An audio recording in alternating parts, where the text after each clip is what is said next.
Hello friends, welcome to another interesting video. और आज की इस वीडियो में हम कंपैरिजंस करने वाले हैं रैंक्स का। यानी कि जितने भी रैंक्स हैं, चाहे वो पाकिस्तान एयरफोर्स के हैं, पाकिस्तान नेवी के हैं या पाकिस्तान आर्मी के हैं, वो मैं आज आपको बताने वाला हूँ और उनके बेसिक स्किल्स भी बताने वाला हूँ। और पाकिस्तानी होने के नाते हमें पता भी होना चाहिए कि हमारी फोर्सेस के पास कौन कौन से रैंक्स हैं और उनके स्किल्स क्या हैं। और वैसे भी आप ज़्यादातर जनरेशन यंग है माशाल्लाह, तो वो बड़ी मोटिवेटेड होते हैं इन फोर्सेस को ज्वाइन करने की। तो आपको भी पहले से पता होना चाहिए कि आप किस चीज़ के लिए अप्लाई कर रहे हैं, आपका रैंक क्या होगा, आपके जो स्केल है वो क्या होगा। ठीक है, तो इसमें मैं सिर्फ सिंपल रैंक और उनकी चीज़ें बताऊंगा। ये जो मरात वगैरह होते हैं और बाकी डिटेल ये मैं वीडियो में डिस्कस नहीं करने वाला।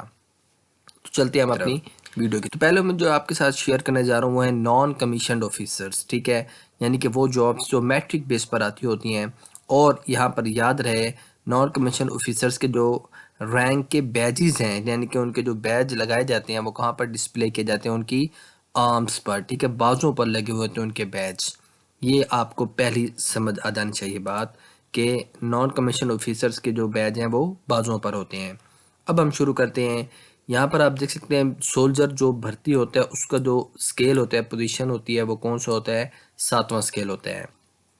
और सोल्जर सिर्फ पाकिस्तान आर्मी में होता है, पाकिस्तान एयरफोर्स और पाकिस्तान नेवी में सोल्जर की भर्ती नहीं होती। उसके बाद लांस नाइक की भर्ती होती है डायरेक्ट, वो 7वें स्केल का होता है। इसके बराबर पाकिस्तान एयरफोर्स में जो बंदा रखते हैं जिस रैंक पर, वो एयरक्राफ्ट मैन होता है। और पाकिस्तान नेवी वाले इस रैंक के बराबर जो बंदा रखते हैं वो होता है ऑर्डिनरी रेट। ठीक हो गया। उसके बाद 8वें स्केल पर ये नाइक रखते हैं पाकिस्तान आर्मी वाले, जबकि नाइक के बराबर ना पाकिस्तान एयरफोर्स में कोई भर्ती आती है ना ही पाकिस्तान नेवी में आया करती है। ताहम लांस हवलदार होता है, उसका स्केल भी 8वां होता है और ये पाकिस्तान आर्मी में लांस हवलदार होता है। लांस हवलदार के बराबर जो पाकिस्तान एयरफोर्स में रैंक होता है वो हुआ करता है लीडिंग एयरक्राफ्ट मैन। इसका मतलब ये हुआ, आप नोट कर सकते हैं, पाकिस्तान नेवी में 8वें स्केल की कोई जॉब नहीं हुआ करती। उसके बाद 9वां स्केल आ जाता है, उसमें हवलदार जो रखते हैं आर्मी वाले वो 9वें स्केल का होता है। और हवलदार के बराबर पाकिस्तान एयरफोर्स वाले जो रैंक रखते हैं वो होते हैं सीनियर एयरक्राफ्ट मैन। और इस रैंक इस स्केल के बराबर जो पाकिस्तान नेवी वाले बंदा रखते हैं वो होता है एबल सी मैन। ठीक हो गया दोस्तों। अब आ जाते हैं हम BPS 10 की तरफ। तो कंपनी क्वार्टर मास्टर हवलदार ये होता है 10वें स्केल का।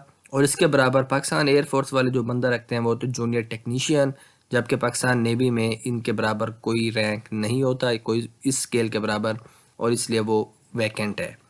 BPS 11 की बात करें तो इसमें कंपनी हवलदार मेजर होता है। और इसके रैंक के बराबर पाकिस्तान एयरफोर्स वाले जो बंदा रखते हैं वो होता है कॉर्पोरल टेक्नीशियन। और पाकिस्तान नेवी वाले इस इन रैंक्स के बराबर जो बंदा रखते हैं 11वें स्केल का, वो होता है लीडिंग रेट। ओके, अब आ जाते हैं 12वें स्केल की तरफ। और यहाँ पर पाकिस्तान आर्मी वाले जो बंदा रखते हैं वो होता है बटालियन क्वार्टर मास्टर हवलदार। इस रैंक के बराबर PAF में जो बंदा होता है वो होता है सीनियर टेक्नीशियन, और पाकिस्तान नेवी में नहीं होता।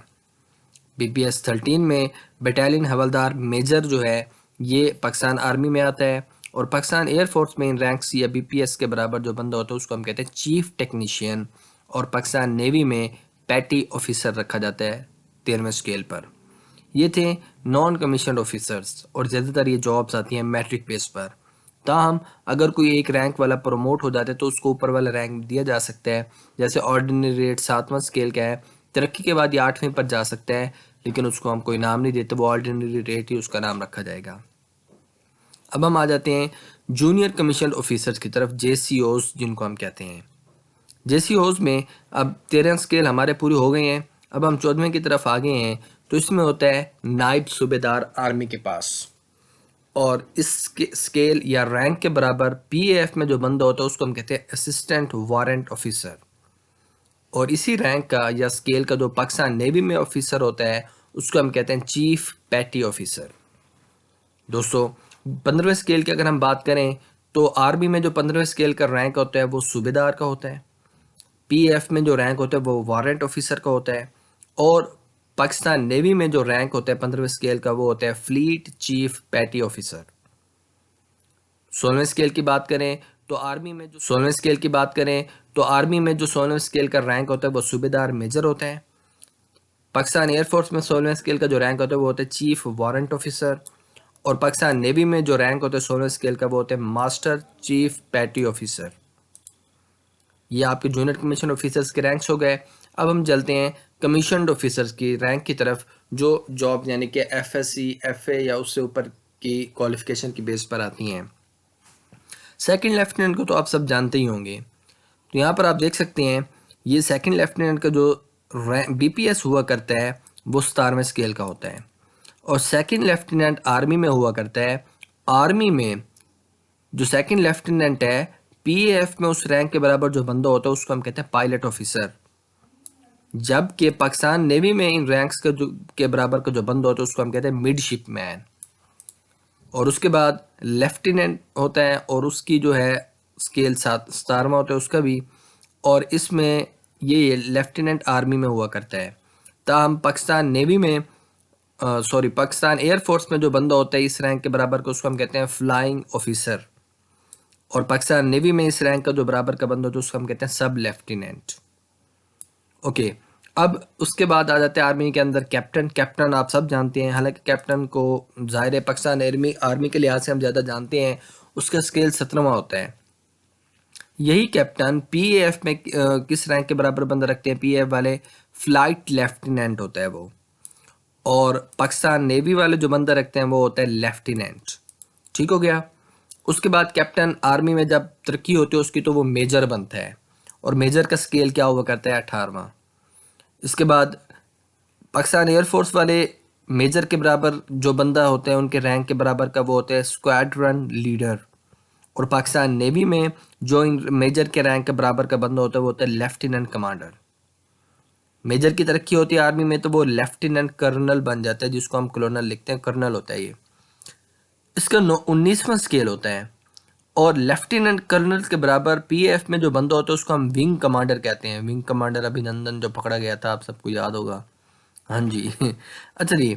और पाकिस्तान नेवी में जो बंदा रखते हैं 19वें स्केल का या लेफ्टिनेंट कर्नल के बराबर के रैंक का वो होता है कमांडर। ठीक हो गया। उसको हम एब्रीवेट सीडीआर से लिखते होते हैं। अब लेफ्टिनेंट कर्नल जब तरक्की करते हैं तो वो डायरेक्ट कर्नल बन जाता है और उसका स्केल भी 19वां ही होता है। ये पाकिस्तान आर्मी में है। जबकि पाकिस्तान एयरफोर्स में कर्नल के बराबर का जो रैंक होता है वो होता है ग्रुप कैप्टन। और पाकिस्तान नेवी में सिर्फ कैप्टन होता है, अकेला कैप्टन, जो कि इनके बराबर के रैंक का होता है। जब आर्मी में कर्नल की तरक्की होती है तो वो ब्रिगेडियर बन जाता है और उसको जो है ना बीपीएस 20 कहते हैं, 20वें स्केल का होता है। और यहाँ पर स्टार्स का सिलसिला भी शुरू हो जाता है। अब ब्रिगेडियर के बराबर का जो रैंक होता है पाकिस्तान एयरफोर्स में वो होता है एयर कमोडर। कमोडोर है, कमांडर कहते हैं। और इसके पास भी 1 स्टार होता है। इस तरह से पाकिस्तान नेवी में सिर्फ कमांडर का लफ्ज़ यूज़ करते हैं इनके रैंक्स के बराबर, ब्रिगेडियर के बराबर का, और इसके पास भी 1 स्टार होता है। इसके बाद बीपीएस 21। तो ब्रिगेडियर जब तरक्की होती है उसकी तो वो बन जाता है मेजर जनरल।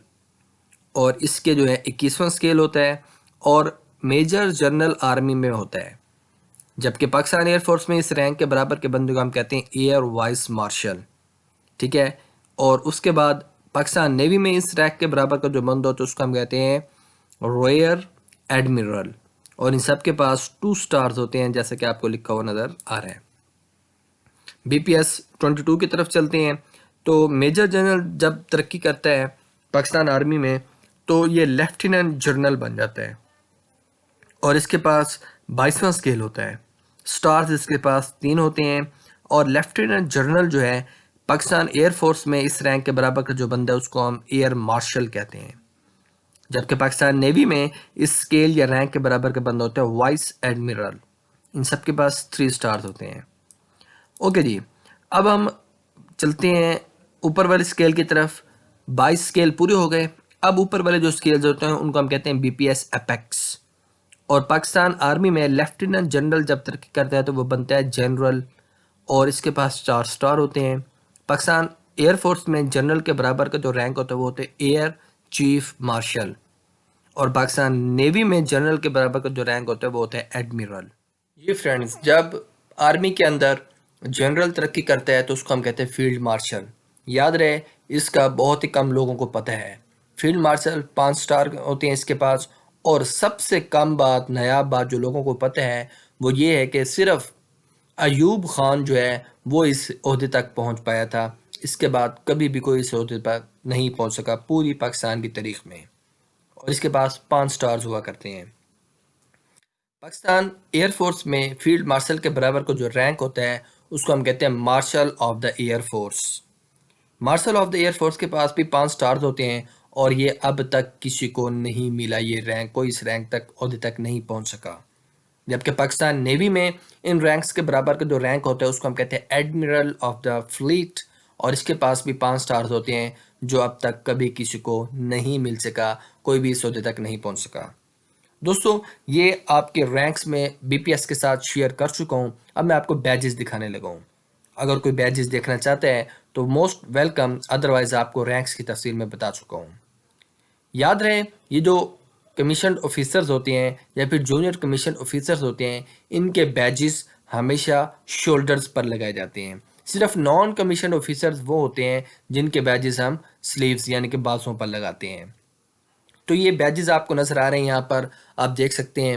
वीडियो को पॉज करके इन बैजेस के नाम भी पढ़ सकते हैं और साथ में डिज़ाइन भी आप तसल्ली से देख सकते हैं। सबसे ज़्यादा शौक और हमें जो बैज देखना चाहिए वो एक कैप्टन, क्योंकि हमें कैप्टन बनने का शौक होता है, तीनों का कैप्टन के बैजेस आप देखें।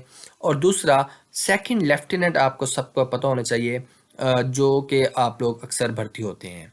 ये बैजेस हैं। खैर, आप वीडियो पॉज करके इन सारे बैजेस को देख सकते हैं और रीड आउट कर सकते हैं, ताकि आपको पता चल जाए कि जब आप इनमें से किसी फोर्स में भर्ती होंगे और किस ओहदे पर जाएंगे तो आपका स्केल क्या होगा और आपको किस किस्म का बैज दिया जाएगा और वो बैज आपका कहाँ पर लगाकर कौम, मुल्क और पाकिस्तान की खिदमत करेंगे और अल्लाह के राह में अपने आप को एक नेक और ईमानदार सिपाही के तौर पर खिदमत सर अंजाम देते रहेंगे।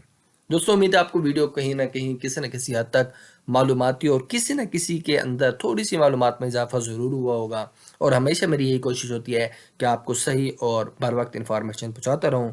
ताहम अगर इस इन्फॉर्मेशन में कोई कमी पेशी है या फिर कोई मुझसे आगे पीछे इन्फॉर्मेशन सही मुझे नहीं मिल सकी तो उसके लिए मैं पहले आपसे माज़रत करता हूँ और आपसे एक रिक्वेस्ट करूँगा, चैनल को सब्सक्राइब करके वीडियो को लाइक कीजिएगा और अच्छे से कमेंट्स के साथ मेरी हौसला अफजाई कीजिएगा। अल्लाह हाफिज़।